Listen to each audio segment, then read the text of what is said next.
route will operate 4 times weekly on Monday, Thursday, Friday and Sunday, offering seamless regional connectivity and exceptional service. Malawi Airlines, from the warm heart of Africa.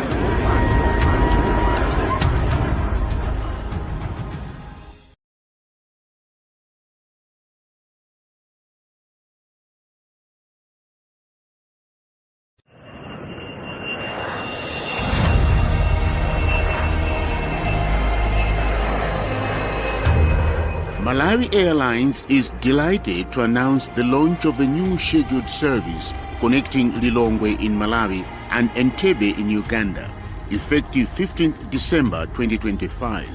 This route will operate 4 times weekly on Monday, Thursday, Friday and Sunday, offering seamless regional connectivity and exceptional service. Malawi Airlines, from the warm heart of Africa.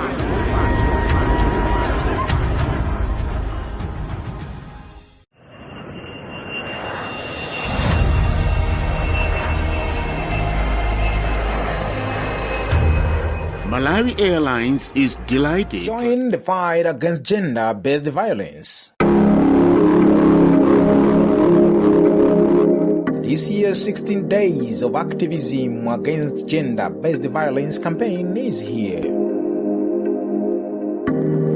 Under the theme Unite to End Digital Gender-Based Violence in Malawi, the Republic of Malawi will from November 25 to December 10 come together to prevent online abuse, support survivors of online abuse, demand justice for online abuse victims, and promote digital safety and accountability. Let us all join the movement. Remember, the dates are November 25 to December 10, 2025, and the launch will be at Kwisa Traditional Authority Matola in Balaka District on 25 November from 8 o'clock in the morning. The guest of honor at the launch is Honorable Mary Navicha, MP, Minister of Gender, Children, Disability and Welfare.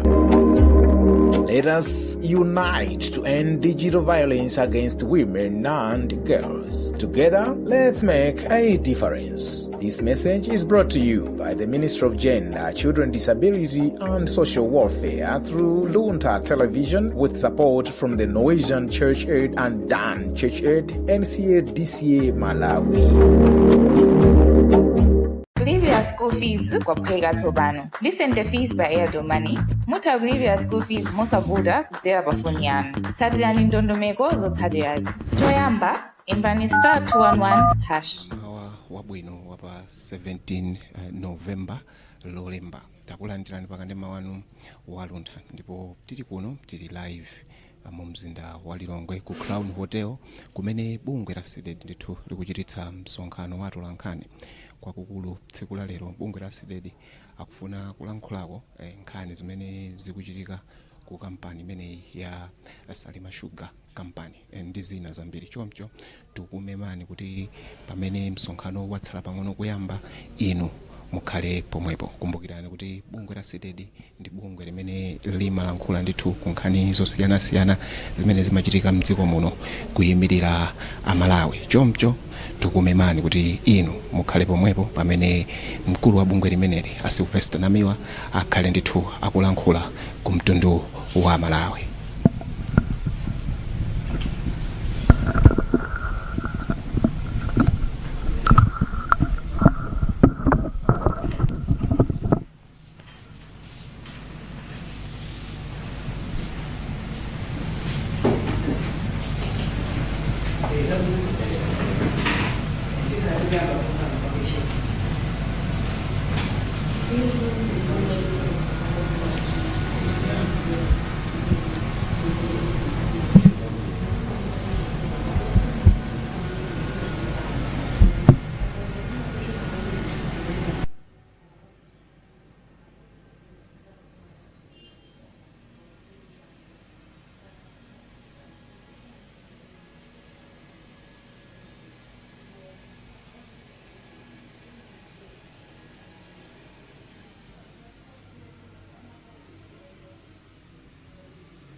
Zikomo kwambiri choyamba mundilole ndi kulandireni muchipinda muno komanso mundilole ndilandire amalawi ochuluka amene akutsatira pa Times Facebook page, pa Zodiac Facebook page, pa Zodiac Radio, komanso pa Luntha Television Facebook page.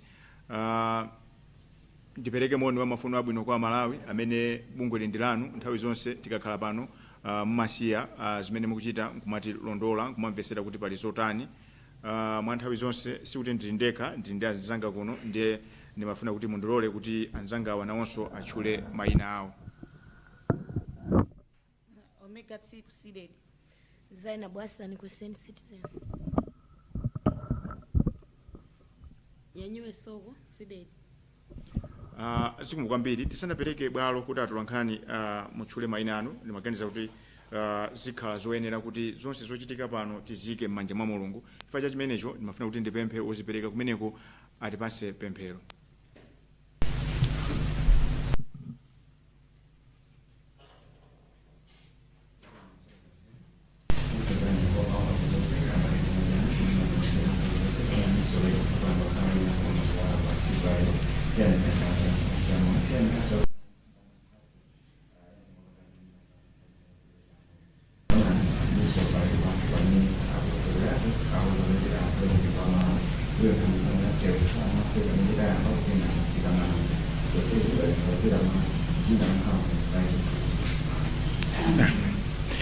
Zikomo kwambiri faja pemphero limenelo chinkuza mawu chili komweko anthu akhoza madaba kuti taadziwa amene aitanisa msonkhano koma atulankhani ake ndi ayani. Ndimafuna ndikupaseni bwaloli kuti muzitchule anthu akuziweni. Zikomo kwambiri.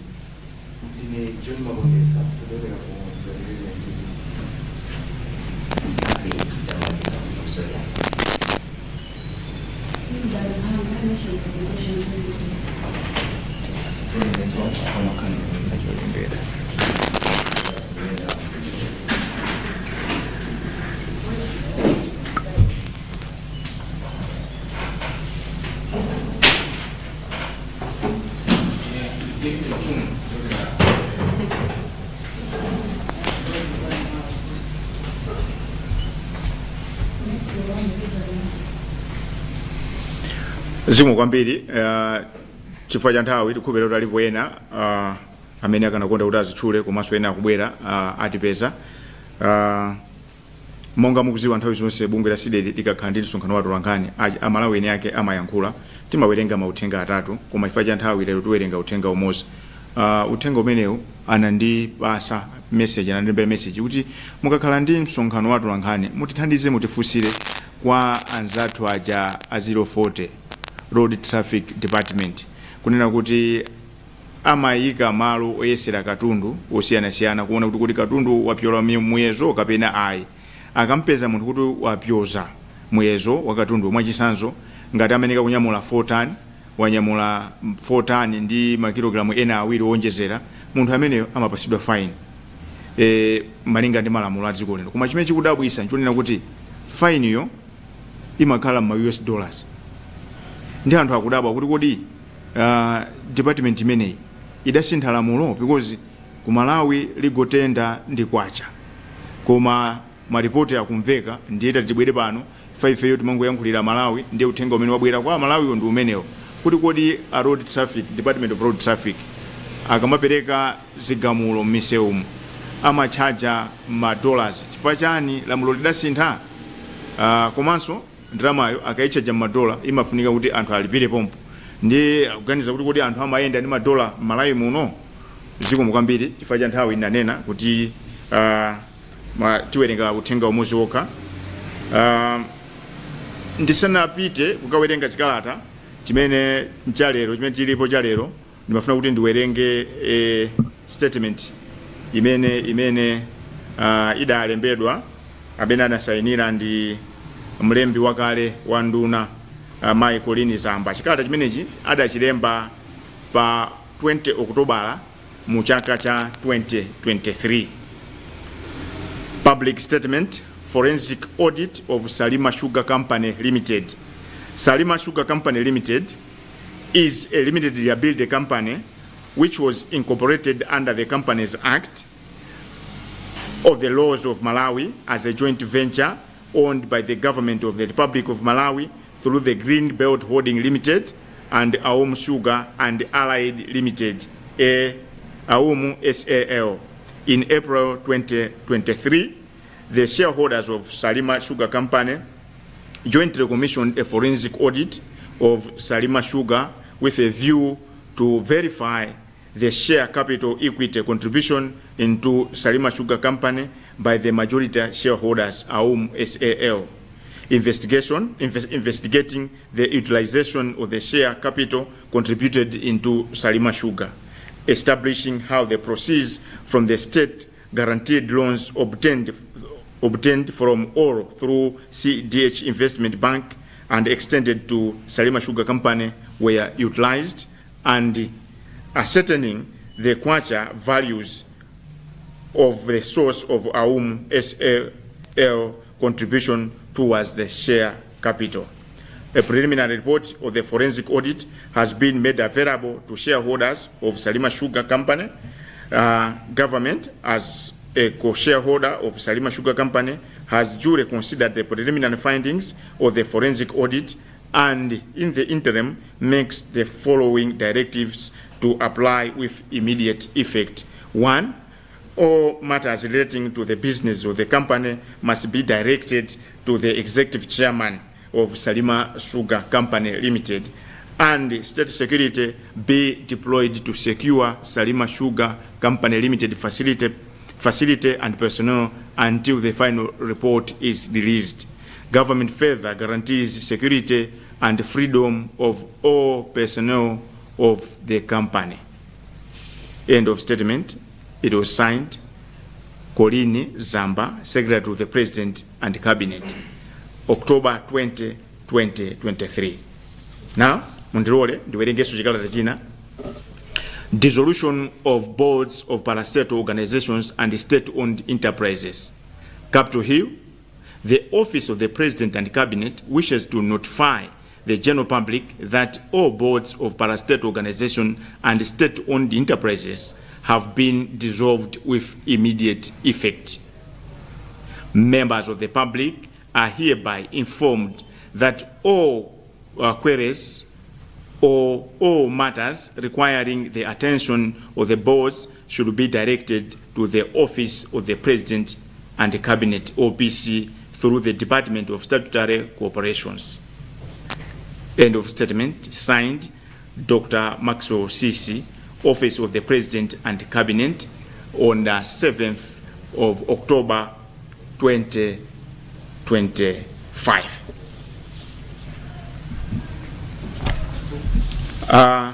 Ndimawerenga zikalata ziwiri zimene zili mu Chingerezi. Chikalata choyambacho analemba ndi mlembi wa nduna komanso president wakale wa dziko lino Dr. Lazarus Chakwera, amene amalengeza zakauniuni amene amachitika ku kampani ya sugar ya Salima.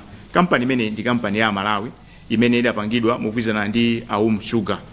Ndiyeno kumene kudachitika kauniuni pa nthawi imeneyo ndiye atachitika kauniuni pamafunika kuti papangidwe ziganizo zina. Ndiye iwowo nthawi imeneyo adapanga chiganizo kuti mkulu wa Salima Sugar kumeneko aziyang'anira zochitika. Komanso ndawerenga chikalata china posachedwa apa chimene chikunena kuti ana athesa ma board ama kampani onse aboma. Ikalata imene idalembedwa mu ulamuliro wa tsopano. Without much ado, let me go straight to the statement. Press statement, Lilongwe, Monday, 17th November 2025. A ticking bomb that is Salima Sugar Company.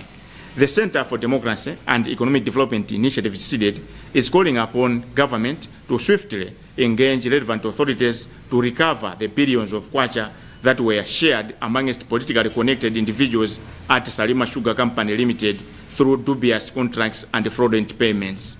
For starters, Salima Sugar Company is a joint venture between the Malawi government through the Green Belt Holdings Limited, GHL, and India-based Aum Sugar and Allied Limited, Aum SAL. Primarily, Salima Sugar was established to provide the much-needed competition in sugar industry in the interest of Malawians, notably low-income consumers.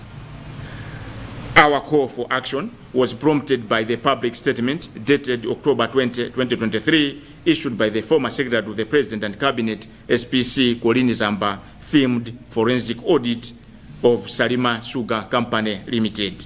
Through this statement, Zamba directed that all matters relating to business of the company must first be channeled to Salima Sugar Company Executive Chairman, Mr. Wester Kosam, who by then was the board chairperson for the Greenbelt GBA, which owns GBHL. Apparently, Mr. Kosam benefited from Salima Sugar Company Limited articles of memorandum, which gives powers to Salima Sugar board members to elect among themselves a member to be Salima Sugar managing director to oversee the day-to-day operations of the company. At a meeting where Mr. Kosam was elected MD, the board members also appointed Mr. Roy Aprovo in the capacity of acting chief executive officer, CO.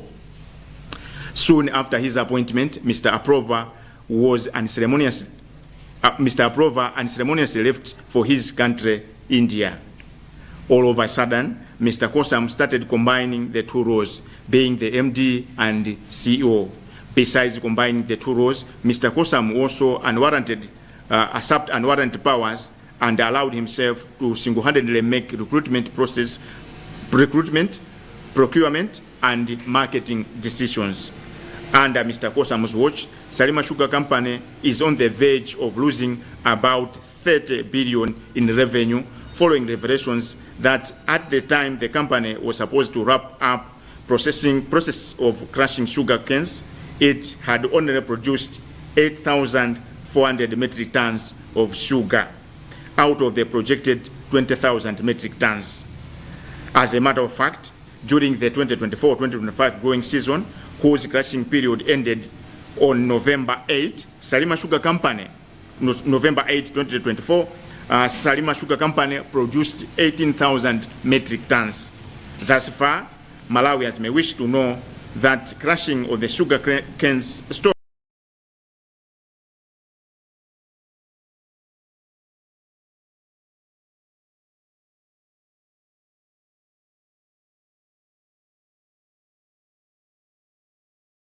at the onset of rains. Hence, fears of hundreds of sugarcane growers being annually has not been maintained prior to the commencement of the 2025-2026 growing season.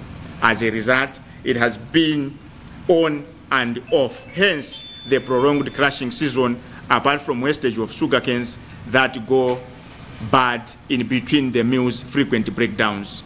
Malawians may wish to know that Cdedi is reliably informed that Salima Sugar Company also lost tonnage of the crop, which dried up after the drip irrigation system failed. For the avoidance of doubt, Mr. Kosam, who took over the mantle from the Bitigri Sherish, who, according to the forensic audit, presided over the loss of over 50 billion in months, as executive chairman, abused his position by forcing Salima Sugar to pay 15 million for his Superlink trailer through payment voucher 1767 and check number 008058. Mr. Kosam returned Salima personal estate. For instance, in February this year, he obtained an import license from the Minister of Trade and Industry. He allegedly awarded a 1.3 billion sugar contract to a politically connected ESTT holdings belonging to Ronald Ndoka to import sugar from Brazil. A team led by Greenbelt CEO Eric Chizungu traveled to Brazil only to be shown sugar that was already at the port and was being shipped elsewhere. Until now, there is no sign that the sugar will ever come to Malawi. Our other investigations have shown that a dollar-denominated account of an honorary council from some Middle East country was used as a standing order in the Brazil sugar import venture. Mr. Kosam therefore owes Malawians an explanation as to why until now Salima Sugar is yet to recover the 1.3 billion that was paid in February. In addition, Cdedi has information to a Malawi Congress Party functionary and her son, who trade in different names but jointly owe Salima Sugar Company 1 billion in unpaid sugar supplies. Documents in our possession, documents in our custody reveal that several other politically connected individuals and companies that benefited from Mr. Kosam's abuse of power. These include someone who got 260 million upfront to supply fertilizer, but they did not deliver the commodity. Irregular recruitment. Cdedi has uncovered instances where Mr. Kosam hired some personal friends and family members into executive positions that are supposed to be hired by the board. Mr. Kosam's suspension. Cdedi is shocked to learn that Mr. Kosam was suspended pending disciplinary action. In fact, it is strange that he continued to act in that capacity since GBA board was dissolved in August 2024. Over and above that, President Professor Arthur Peter Mutharika's administration, through a statement signed by Dr. Maxwell Tsisi, dated October 7, 2025, under the headline Dissolution of Boards of Parastate Organizations and State-Owned Enterprises, it meant that Mr. Kosam was It meant that if Mr. Kosam was not aware of the August 3, 2025 dissolution of the GBA board by President Chakwera, that saw him being elected as Salima Sugar Executive Director, then he was fired for the third time.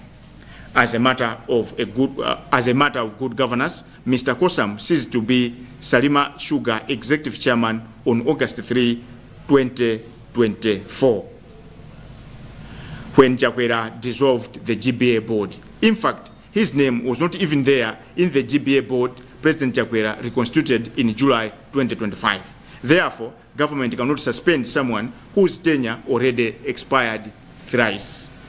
It is for this reason that we at Cdedi implore government and other stakeholders on the following.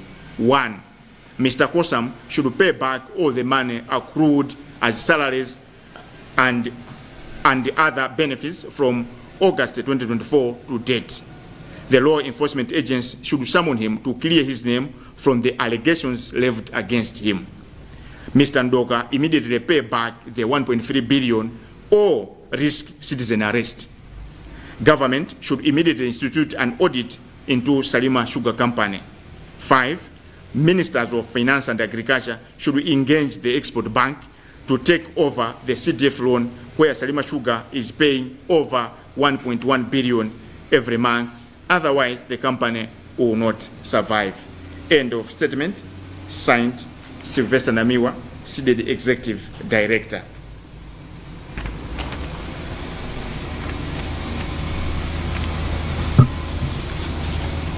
Monga mwanthawi zonse, timaziwa kuti chiyankhulo chimene amalawi ambiri timamva ndi chachichewa, ndiye ndinawerenga chikalata chija mu chiyankhulo chachisamundachi, ndimafuna mundilole ndingowombera mkota pa zimene ndimawerenga. Choyambirira ndimafuna ndinene kuti ngati chinthu chimodzi chimene amalawi anada kukhosi ndi ulamuliro olephera wa Dr. Lazarus Chakwera inali nkhani yonena kuti kwa zaka amalawi amayima panzere kusiya ntchito zawo kumagula sugar. Chifukwa cha chimenecho amafuna aone kusintha. Ndiyeno ngati kuli kampani imene idakhazikitsidwa ncholinga choti ithandizire mavuto a sugar malawi muno, ndi kampani ya Salima Sugar. Kampani imene adayikhazikitsa pogwiritsa ntchito ndalama za Malawi kudzera mu Green Belt Holdings Limited, komanso kampani ya anthu ena ochita malonda aku India a Om Sugar. Koma padakali panopa ife Cdedi timafuna tiziwise mtundu wa Malawi kuti boma likunika lichite machawi litolere ndalama zimene anthu a Malawi Congress Party amagawana ku chipani chimene ku kampani imene ya Salima Sugar. Izi zabwera poyera kusatira zimwe zidamveka kunena kuti boma layimisa pa ntchito amene amayang'anira ntchito za kampani imene Western Kosam. Timafuna tinene pano kunena kuti chifukwa chimene Kosam amakhalira pa mpando umenewu akuchiziwa okha, chifukwa chonena kuti boma la Chakwera pa 3 August 2024 linathesa mabodi onse a kampani za boma komanso kampani zimene zimathandizidwa ndi boma. Mwina tinene pano kuti akosamu adasankhidwa ndi aini ake a kampani imeneyi board ya shareholders kunena kuti iwowo aziona zoyendesa za siku ndi siku za kampani imeneyi. Pa siku limene amasankha akosamu kudasankhidwa mkulu wina Roy approve kuti amenewo azithandizira kuyendesa ntchito za kampani imeneyi. Koma monga tonse tikuziwa boma la Malawi Congress Party linali lankhanza lidapanga tiketi chilichonse kunena kuti Roy athamangisidwe mdziko muno ndipo adapita ku India. Roy atachoka mdziko muno zidapezeka kuti akosamu adazipasa mphamvu zonse zoyendesa kampani imeneyo ngati wapampando komanso ngati mkulu woyang'anira kampani imeneyi chief executive officer. Sadalekere pomwepo akosamu adazipasa mphamvu zonena kuti chilichonse chokhuza kulemba anthu ntchito, chilichonse chokhuza kulisa malonda, chilichonse chokhuza ndalama amapanga okha.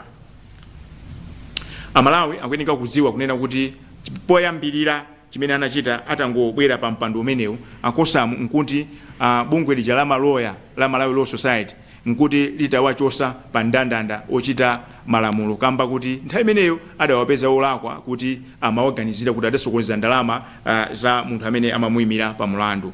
Atangofika ku Salima Sugar Company choyambirira adalamula kampaniyo kuti ilipire galimoto yawo imene adaitanisa.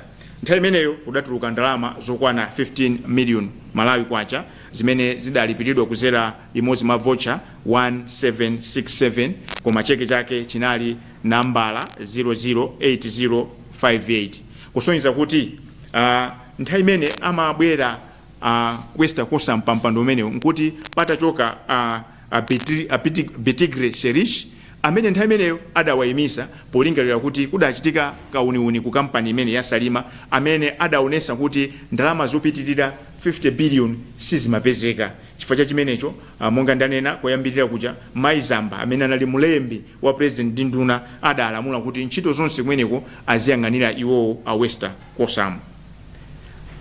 Nzomvesa chisoni kunena kuti tikuyankhula pano Amalawi akonzekere kuti vuto la sugar lipitirirabe komanso alimi ochuluka amene amalima nzimbe kusalima nzimbe yawo sigulidwa. Chifukwa kuti tikuyankhula pano pa lelolo kampani ya Salima Sugar imayeneka kuti iseke ntchito zake koma sana seke chifukwa chonena kuti kuzafika lero nzimbe zimene kapena kuti sugar amene apanga sakupitirira 9000 metric tons pamene nthawi ngati yomwe ino chaka chatha ku Salima Sugar Company ku anali akusekera ntchito yogaya nzimbe nthawi imeneyo nkuti atapanga 18000 metric tons za sugar.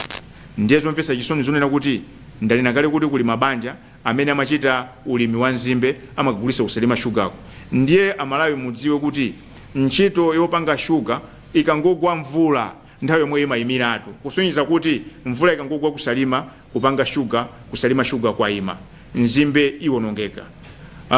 Amalawi mwenekanso mudziwe kunena kuti ntchito yonse yopanga sugar imayeneka kuti chaka ndi chaka akayimisa mashine aja asanayambe kugaya sugar kapena kugaya nzimbe amayeneka kuti mashine aja awakonzenso chigayo cha ku Salima Sugar sichinakonzedwe. Chifukwa cha chimenecho chikumatha kuyenda 6 hours kenaka chikumakhala pafupi 40 hours chisakugwiranso ntchito. Nzimbe yochuluka yatayidwa itaonongeka mu factory itasiya kugwira ntchito komanso nzimbe yochuluka m'minda inauma chifukwa chokuti ndondomeko imene anakhazikisa kumeneko ya drip irrigation idayima chifukwa chosowa zipangizo. Zinthu zonsezi zimachitika Akosamu ali komweko koma kungokhalako mozikakamiza chifukwa palibe china chilichonse imene anganene kuti ndi chifukwa chimene amakhalira kumeneko. Ndiye tanena kuti Akosamu adasandusa Salima Sugar kukhala munda wawo umboni ulipo mwachisanzo amalemba ntchito azibale yawo kuphatikizana awo anthu akumuzi wawo onse kupita ku Salima Sugar. Tikuyankhula pano ku Salima Sugar yonse anthu ambiri 99.5% ya anthu kumeneko akugwira ntchito maudindo ongogwirizira. Kulibe police iliyonse, kampani yaikulu ngati manager ilibe insurance.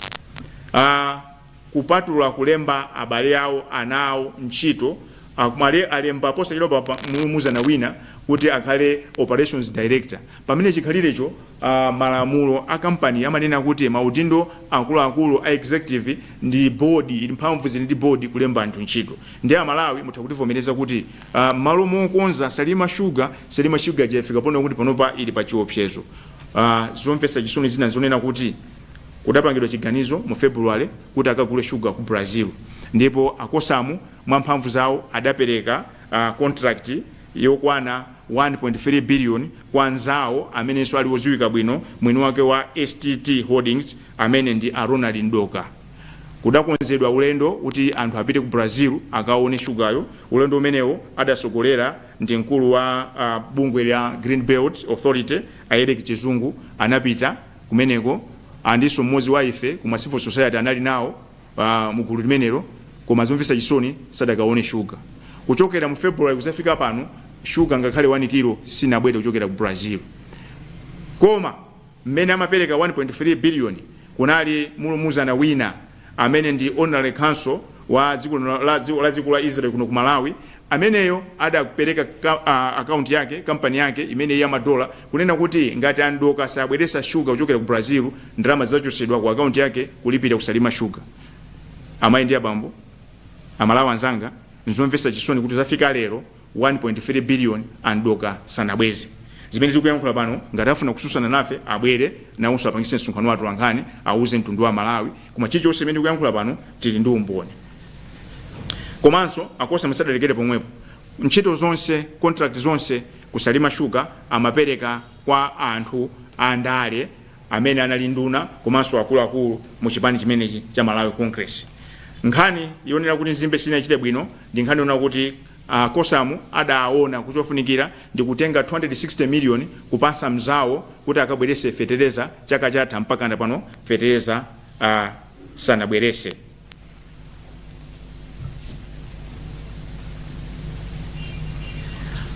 Nkhani ya kuyimisidwa ntchito kwa akosamu, bungwe la Cdedi lili ndi chisoni kunena kuti boma kuzera mu nduna wa zachuma lidapanga chiganizo choti akuwayimisa ntchito akosamu. Akosamu choyambirira ntchito yawo inatha 2024 pamene boma linapanga chiganizo chothetsa board ya Green Belt, ndipo atayisankha board yo mu July 2025 ndotalaza sichakwera adasankha munthu wina kukhala board chair wa Green Belt Authority, kusonyeza kuti chimene akosamu amakhalira kusalima shuga akuchiziwa ndiwo okha, chifukwa malinga ndi kalata imene tawerenga imene analemba azamba malinga ndi ma articles memorandum samayeneka kukhala ku kampani imeneyi.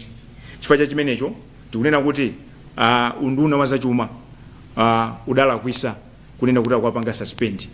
Kumpanga suspend munthu ndiye kuti munthuyo akukhala pamalopo zifukwa zake mukuziziwa, koma zifukwa zimene amakakamira akosamu kukhala kusalima shuga akuziziwa ndi iwowo. Ndipo pesa ife tapanga press briefing ndikuuza mtundu wa Malawi kunena kuti palibe chifukwa akhalira kumeneko ndi iwowo auze mtundu wa Malawi chifukwa chimene amakhalira kumeneko. Chifukwa cha chimenecho tikupempha boma lapano la DPP kuti lichitepo kanthu mwansanga, koma zikuyeneka kuti achite zinthu izi. 1, akosamu abweze ndalama zonse zimene amalandira ngati malipiro kuchokera mu August 2024 kusafika pano ndi zinthu zina ngatinso ma allowance. Komanso tikuziwa kuti amalipirira nyumba asiye kualipirira nyumba ndi awonkhese ndalama zonsezo azibweze. Chinthu chachiwiri tikupempha mabungwe osiyanasiyana, Fiscal Police, Malawi Police, Financial Intelligence kunena kuti awayitane akosamu akafotokoze pa zimene tanena apa ndi zinthu zina zimene iwo ali nazo ngati amene amayang'anira chitetezo cha mdziko muno. Komanso tikupempha kunena kuti Ronald Ndoka tikamamaliza press briefing ino iwo sapangise press briefing yawo anene kuti 1.3 billion ya Malawi apereka liti. Akachedwa kupereka ndimafuna muziwa Malawi kuti malamulo a dziko lino amalola nzika kumutenga munthu amene akumuganiza kuti aphwanya malamulo ndi kukamupereka m'manja mwa adindo. Ndiyeno Ronald Ndoka kumene muniko 1.3 billion imene munatenga ponena kuti mpereka shuga mupeze njira kuti muyibweze as soon as possible. Malawi asanaganize ganizo loti akutengeni akakuperekeni kwa adindo. Chinthu china tikupempha boma kunena kuti lichite machawi likhazikise kauniuni ku kampani imene yasalima shuga. Munthu amene amaganiza bwino mutu mwake amene amamvesa zimene ndimayankhula apa akuzowa kuti kusalima shuga kwaonongeka, ndiyeno sitingakwanise kuti kampani ija ipite. ndibwereze kuti kampani ija ganizo lokhazikitsa kampani adapanga ni malemu Bingu wa Mutharika ndicho linga chokuti izipereka mpikisano ku kampani ya Irovo kuti mwina shuga Malawi muno azisika. Tikudziwa kuna kuti shuga Malawi muno amagwiritsidwa ntchito ngati chisulo cha ndege, amagulisidwa ngati chisulo cha ndege, Amalawi sakwanisa kugula shuga. Ndiye Bingu anaona kuti ngati njira yabwino yona kuti shuga asike, kampani ya Irovo ija popeza si yathu ndiye kunja, tikhale ndi kampani yathu imene izipanga shuga ochuluka azimugulisa pa mtengo wabwino. Koma lero nzomvesa chisoni kuti Salima Sugar Company yasanduka kochitira kumasewera, yasanduka kumene anthu andale amazilemeresera pamene Amalawi sugar sakumpeza, Amalawi kuvutika. Ndiko yankhula pano sugar sakupezeka, koma kusalimako nzimbe ziliko. Chifukwa chimenecho tikunena kuti boma likhazikise ntchito yakauniuni forensic audit as a matter of agency kusalima sugar. Pomaliza nimafuna Amalawi muziwe ichi kunena kuti kampani imene mbali ina igwisa ntchito ngongole zimene zimachokera ku CDH Investment Bank. Nde mwezi uliwonse imayeneka kupereka ndalama yokwana 1.1 billion Malawi kwacha. Ngongoleyo inali $. Nde mukayang'anisisa zimene zikuchitika ndikugwa kwa ndalama yakwacha kupezeka kuti ngongole isizatha. Ngongole isizatha. Mapeto ake muzamva kunena kuti Salima Sugar ailanda a CDH Investment Bank. Tikatere ndiye kuti Malawi muno tizakhalanso ndi kampani ya sugar yonena kuti zimva za mavuto a Malawi. Ndanakale kuti Irovo imapanga zoti sanglase ainaka ndalama akunja ainaka Irovo sa Malawi muno. Imene kampani imene tingakhale ndi se imene tingayankhuleko kanthu ndi Salima Sugar. Pamene lero ili pa chiopsezo chifukwa choti imayeneka zipereka 1.1 billion mwezi uliwonse ku CDH Investment Bank. Ndiye tunena kuti mziko muno tili ndi bank yathu Export Bank. Unduna waza malimidwe ndi unduna waza chuma apange chiganizo mwangu kunena kuti ngongole imene aitenge Export Promotion Bank kuti aibweze. Tikatere tikhale kuti kampani ija tayipanga secure kenaka tiyambe kuikonza kampani ija kuti izipanga zimene ife tikufuna. Umo ndimene ndakwanisira kuthandauzira chikata chimene ndinawerenga mu Chingerezi. Nsonkhano uno ndo atulankhani koma press briefing ino tabwera ndi action, tikufuna action pankhani yoti tipulumuse Salima Sugar. Chifukwa chimenecho mundilole ndipereke bwaloli mwina nditenge mafunso atatu okha chifukwa cha nthawi. Ndikuza kutero kuli zambiri zochitika mukachoka panonso bulini kwina kuti mupite, koma ndikanakhoza kuseka koma ndikanakhala ngati tikuzemba. The floor is open, muzitchula amene mapangira muja tikupasani mpata mufunse funso lanu. Do I see hands in the floor? Ndikuona manja ngati palibe zanja lililonse, kulibe funso lero chabwino.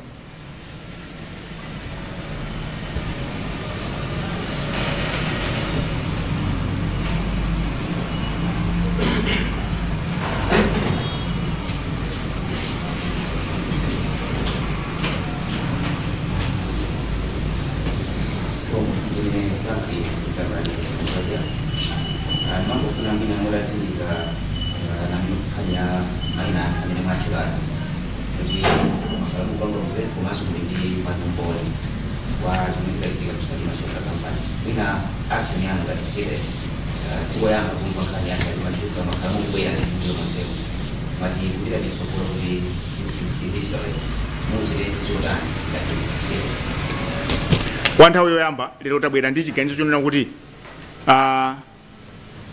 unduna wa zachuma ndi unduna wa zamalimidwe uziwe kunena kuti chifukwa chimodzi chimene anthu anadanirana ndi boma la MCP chonena kuti sugar anthu ankayima panzere kusiya ntchito zawo. Sipano sugar ali ndi multiplier effect to the economy.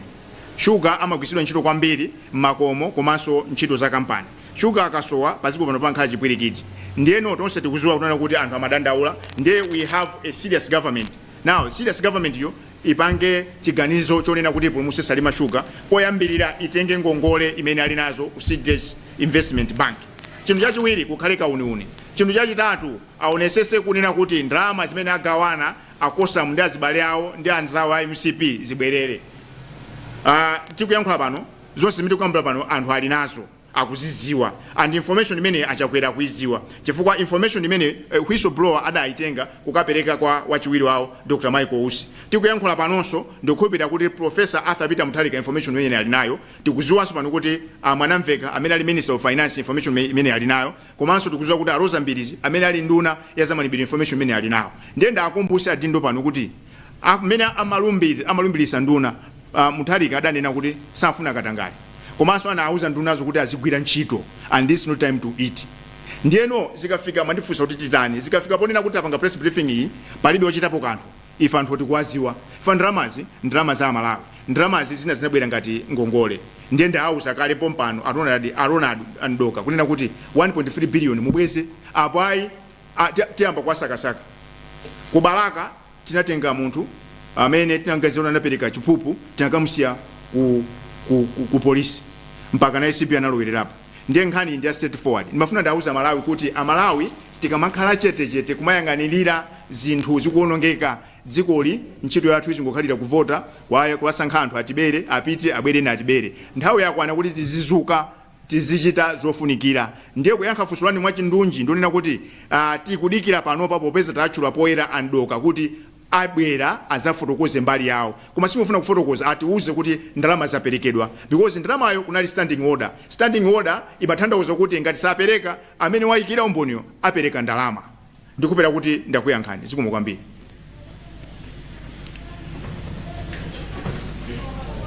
nkuteka pale funso lina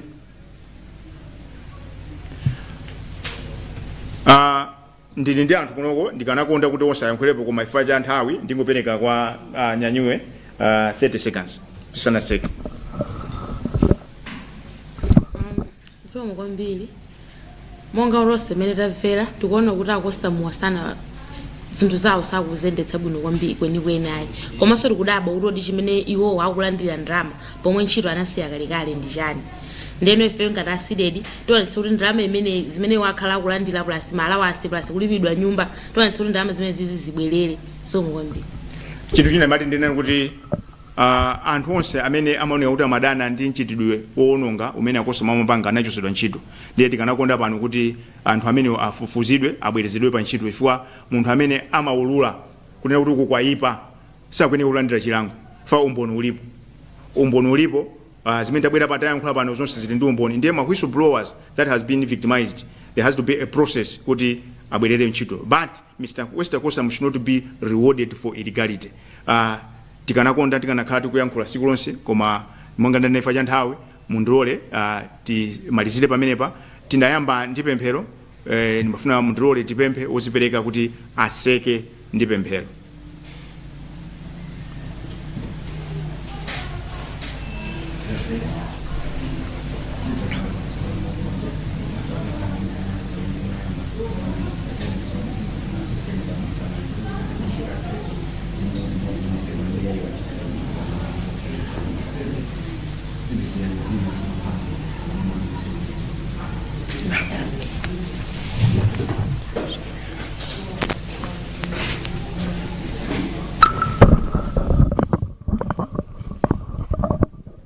so ndi pamtsiriziro ndithu pa msonkhano wa atolankhani umene umachitikira ndithu kuno ku Crown Hotel mu mzinda wa Lilongwe. Mkulu wa Cdedi Sylvester Namiwa alankhulapo nkhani zokhudza kampani ya Salima Sugar Company. Anenapo ndithu kuti yemwe anali mkulu wa kampani imeneyi Wester Kosam akuti nthawi imene anali kumeneko samagwiritsa ntchito ndithu bwino udindo wawo. Anakambako nkhani yopereka ma contract kwa anthu andale, anakambako nkhani ndithu yosagwiritsa bwino ntchito ndalama za kampani. Chomcho apempha kuti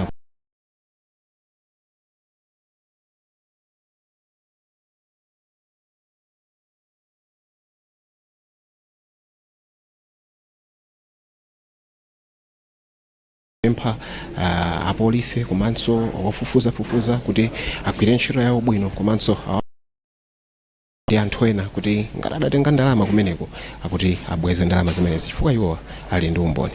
Athu ku Bishop Neve Media Center.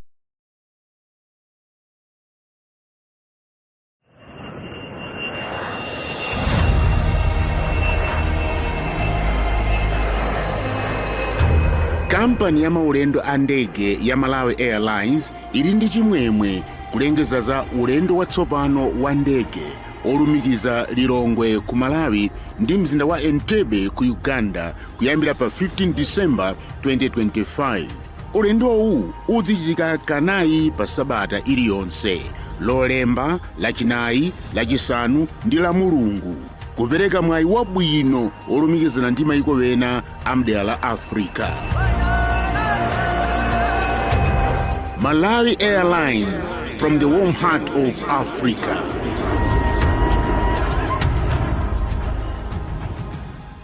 Join the fight against gender-based violence. This year's 16 days of activism against gender-based violence campaign is here. Under the theme Unite to End Digital Gender-Based Violence in Malawi, the Republic of Malawi will from November 25 to December 10 come together to prevent online abuse, support survivors of online abuse, demand justice for online abuse victims, and promote digital safety and accountability. Let us all join the movement. Remember, the dates are November 25 to December 10, 2025, and the launch will be at Kwisa Traditional Authority Matola in Balaka District on 25 November from 8 o'clock in the morning. The guest of honor at the launch is Honorable Mary Navicha, MP, Minister of Gender, Children, Disability and Welfare. Let us unite to end digital violence against women and girls. Together, let's make a difference. This message is brought to you by the Ministry of Gender, Children, Disability and Social Welfare through Luntha Television with support from the Norwegian Church Aid and Dan Church Aid, Cdedi Malawi.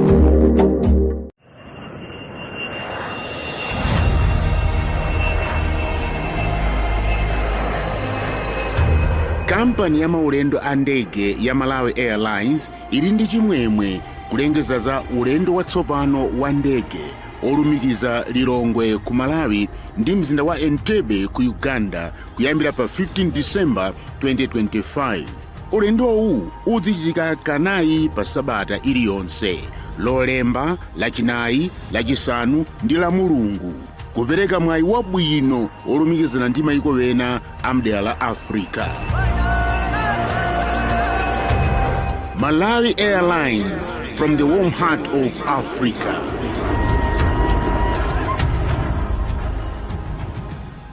Kulipira school fees kwa phweka tsopano. Listen to fees by Airtel Money. Mutha kulipira school fees mosavuta kudzera pa foni yanu. Tsatirani ndondomeko zotsatirazi. Choyamba, imbani *211#. Pamene yomwe mutapatsidwe, sankhani 8 kuti mulipire fees. Pitirizani posankha 1 yomwe ndi send fees.